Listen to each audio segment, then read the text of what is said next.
The Colorado Parks and Wildlife Department does have a couple suggestions for you if you do happen to see a coyote. Make yourself appear larger, make loud noises, or throw an object if you must. For News Team Boulder, I'm Dean Fioresi.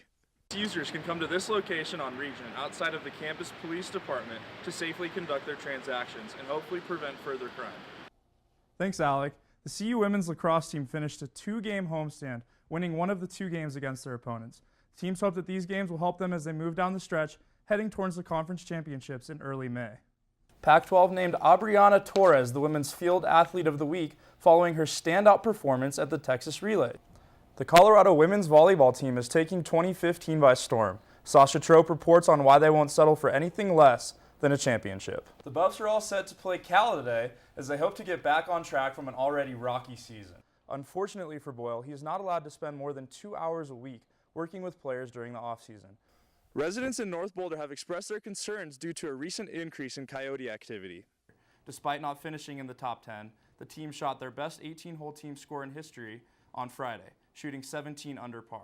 The Buffs head into Oregon tomorrow to play both Oregon and Oregon State at their respective home courts over the coming weekend.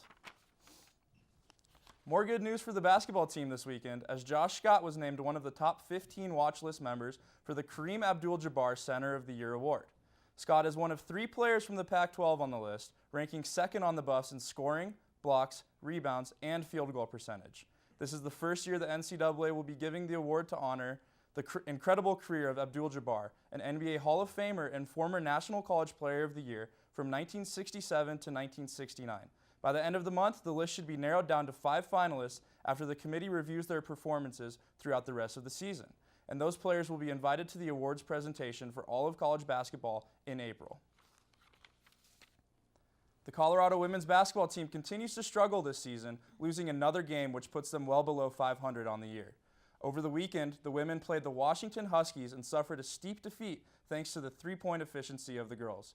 Despite the tough loss, the Lady Buffs will attempt to rebound against a tough Arizona State team at home this Friday, a team they have struggled against so far this season. So make sure you go out and support your Buffs and give them the upper hand on a tough opponent. The men's basketball team started off their road trip in pretty poor fashion. The Buffs suffered a lopsided loss at the hands of Oregon, their 13th of the season. The team continued to struggle offensively, shooting just 35% from the field. The Buffs drew within 6 as the game continued on, but were unable to hold on, losing 73-60. The team heads into Corvallis to take on the Oregon State Beavers this Saturday. The women Buffs play their second to last home game of the season this Friday, and there's quite the incentive for you to go. The snack bar is offering a ticket, unlimited hot dogs, popcorn, fountain drinks for just $20. Following this game, the women will play their final game of the season against the Oregon Ducks Sunday. With spring football well underway, the Buffs will receive some much-needed help on the defensive end, with the return of junior Samson Kofovalu, who took off last season for personal reasons. The 6'4" and 270-pound defensive lineman looks to return to form he had his sophomore year when he finished second on the team in sacks. He's expected to return to the starting squad when the 2015 season officially begins on the road against Hawaii September 3rd. Canceled due to weather. Words that can ruin a baseball game. Or 2, or 3. When winter refuses to relent, sports in Boulder suffer. First-year coach Tim Cohn commented on how he thinks the season has gone so far. It sucks. We need to play. We need to be on a field. There needs to be live pitching with batters in the box. We don't have that. We can't do that. CU's club baseball has already missed their first 3 games of the season. With all of the fields in the area covered in a little over a foot of snow, baseball was out of the question. Because the facilities aren't made for baseball here. They don't have a D1 baseball team, so our cages aren't even working right now. We can't have a real practice. Hoping to play around 20 to 30 games this season, the outlook appears bleak. As you can see, conditions are unfit for play, not only in terms of the game, but in terms of safety as well. Once the snow melts, the fields still remain in a state of disorder. With warmer weather on its way, the team still finds itself at the mercy of Boulder weather, as the snow has yet to melt and the field conditions are muddy.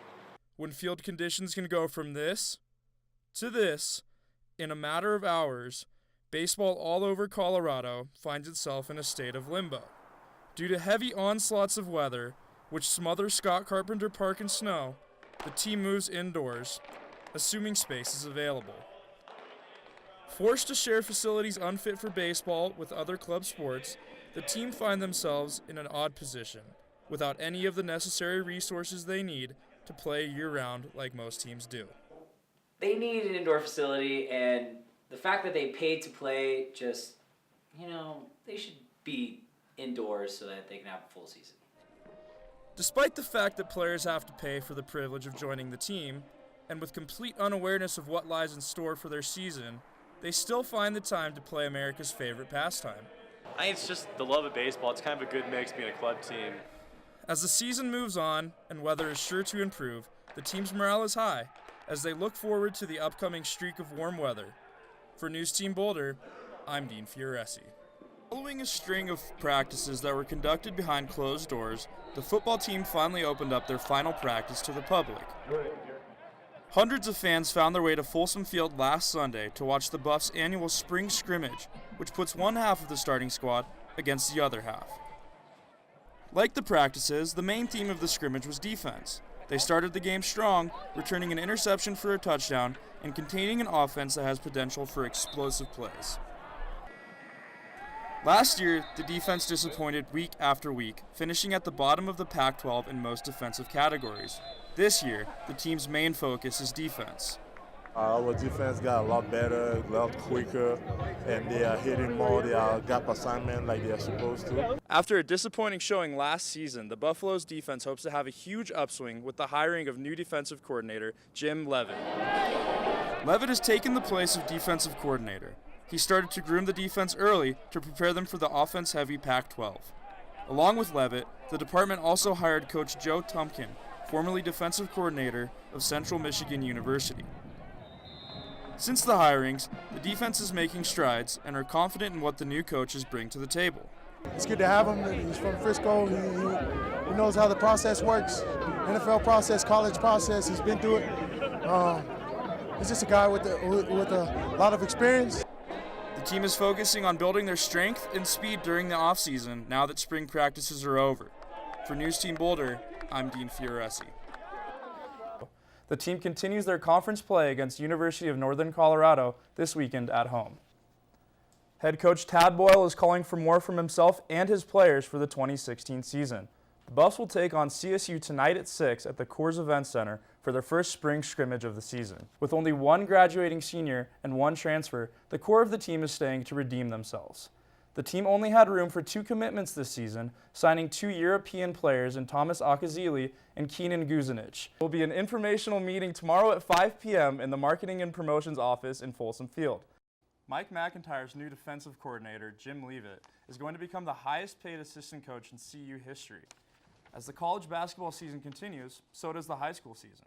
The Longmont Trojans are playing perfect basketball, winning their 19th consecutive game this season. The Buffs are ranked 39th in the nation, and they finished 18 shots under par as a whole. Women's lacrosse had their first game yesterday, and unfortunately, it resulted in a loss. The Buffs had a 3-goal lead against 19th-ranked Denver University heading into halftime, but it all went downhill quickly once the second half started. The men's hockey team is slated to play CSU today for the 4th time this season. As the team begins to prepare, Mike McIntyre also is setting some goals for the 2015 season.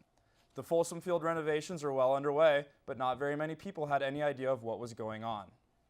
Starting in early 2014, the Mortensen Company began construction on the Dal Ward Athletic Center after a $143 million renovation plan was passed. Thanks, Sasha. Our prayers go out to Kyle's family and friends. You can watch the CU track team compete in the Joe Davies Open today and tomorrow in Golden, Colorado. Now to Dean Fioresi with your sports. Thanks, Joey. It's been 2 weeks since Buff track runner Kyle McIntosh passed away. But his memory lives on, his legacy, after the break. 3 weeks ago, the CU track team lost someone very special. Our Sasha Trope joins us live from the Sports Center, the story of how his memory lives on. The teams played 4 games, the Buffs winning only 1, and were outscored 16-9 in the first 3 games before winning the 4th 10-2.